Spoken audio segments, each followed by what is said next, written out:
আমাকে 3 মাস 17 দিন পরে জামিন দিল এবং দেওয়ার পর আমি আমার শুধু একটা গায়ে গেঞ্জি ছিল এবং একটা লুঙ্গি ছিল। এদিকে তো খুবই যে কি করব, তো বাড়িতে গেলাম। বাড়িতে যাওয়ার পরে আব্বু আম্মু বলতেছে কি করবি, এখন আর ভার্সিটি প্রিপারেশন নেওয়ার প্রয়োজন নেই। আমি ওই লুঙ্গি আবার গেঞ্জি পরে হলো ঢাকা চলে আসছি। আসে এক ভাইকে ফোন দিছি যে আমাকে এটা কমপ্লিট করতে হবে ভার্সিটির পরীক্ষা।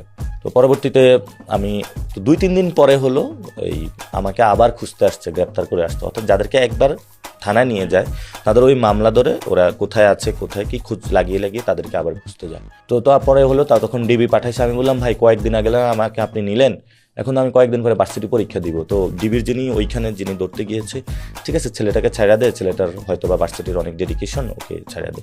তো পরে আমাকে ছাড়া দিছে। তো কয়েকদিন পরে ভার্সিটি পরীক্ষা হলো।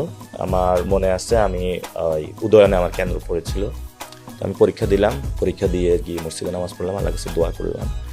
পরে রেজাল্ট দিল, আমাকে তো সবাই ফোন দেওয়া শুরু করছে যে আমার সিরিয়াল আসছে 11। তা আমি এটা নিয়ে আমি বুঝতেছিলাম না যে 11তম সিরিয়াল। এখন সবাই আমাকে ফোন দিচ্ছে কংগ্রেচুলেশন। আমি বললাম ভার্সিটিতে পরীক্ষা দিচ্ছি, এটা কি?